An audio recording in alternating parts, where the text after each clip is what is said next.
Assalamu alaikum. I'm Isam Ghannam. I'm a doctor like you, but I'm no way as brainy as both of you. Very enlightening. The question is for Dr. Shuaib. You did actually, when you talked about, which is very nice to hear what the Hindu and Buddha said, but you spoke in a way which is like you're addressing them as they are, as if they are heavenly messages, which is like if they are revelation from Allah. You like equalize them with the Torah and Injil. And in Islam, to my knowledge, is you only, the Prophet ﷺ said, حَدِّثُوا عَنْ بَنِي إِسْرَائِيلَ وَلَا حَرَجْ. So you tell about the prophets of Israel, obviously providing it's in agreement with the Quran and Sunnah. But I'm interested to know what made you use them as if they are equal to Torah and Injil. Because obviously some of us might need to use them again. وَجَزَاكَ اللَّهُ خَيْرًا.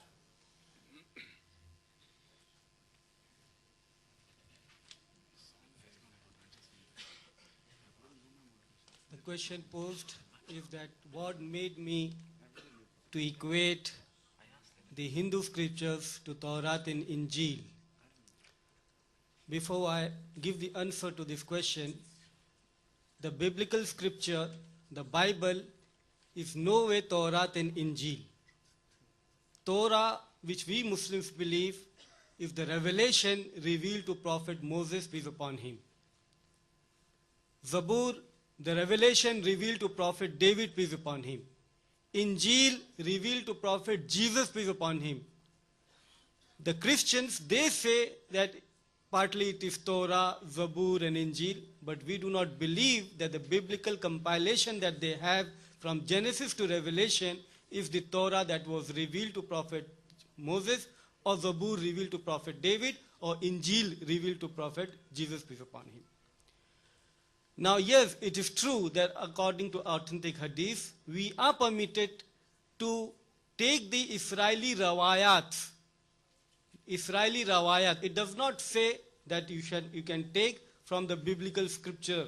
It says that you can take the Israeli rawayat if it is not in contradiction with the Islamic Sharia. The reason, and I am not, in no way I am equating the Hindu scripture with Bible or Bibles equating with the Islamic scripture, nothing like that. We believe that Allah subhanahu wa ta'ala gave revelation in every period. Surah Al-Ra'd chapter 13 verse number 38, it says, Likulli ajalin kitab, for every ajal he has given a revelation. Allah subhanahu wa ta'ala, as I said, not made the previous revelation to be for eternity. And therefore we know and we witness that those revelations that were revealed are not intact and preserved. The revelation which was revealed as the final revelation is the Quran, and alhamdulillah it is preserved and intact, and it will be intact till eternity, till the last day. Now once we know that the revelations came before, the truth came from Allah subhanahu wa ta'ala, but this truth, though it was not preserved intact, did percolate and got permitted in other scriptures, sacred scriptures, religious scriptures, not saying, not equating it as a word of God, but certain truths are there in religious scriptures of the world. Now the reason that I use this is the instruction that I get from Quran, from the revelation that Allah has revealed finally. And it is there in Surah Al-Baqarah, as it was quoted before, from Surah Al-Baqarah, chapter 2, verse number 111. وَقَالُوا لَنْ يَدْخُلَ الْجَنَّةَ إِلَّا مَنْ كَانَ هُودًا أَوْ نَصَارَى.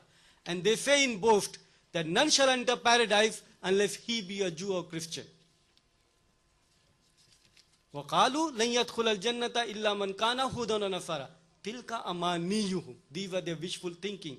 قُلْ هَاتُوا بُرْهَانُكُمْ. Tell them, produce their proof, in kuntum sadiqeen, if they are truthful. What we have to realize here, that we have to analyze the evidences, the scriptures of the other party, and analyze them, that what they believe and what they understand is not true. And if they say that the salvation, the righteousness, the goal the nirvana, the moksha is according to that.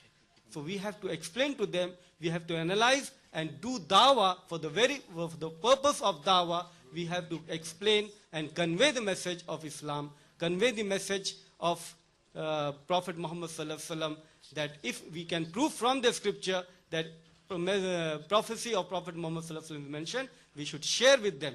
Not that we equate the scripture, not that we accept the scripture to be authentic, not that we equate those scriptures as the sacred one and preserved one. We do believe the revelations came before, but those revelations are not intact and preserved yet. These are the religious scriptures that you believe, and if you believe those are the religious scriptures and authentic, then this is what it is there in your scripture. You are obliged to accept Prophet Muhammad sallallahu alaihi wasallam, who is the last and final messenger. I hope this satisfies you.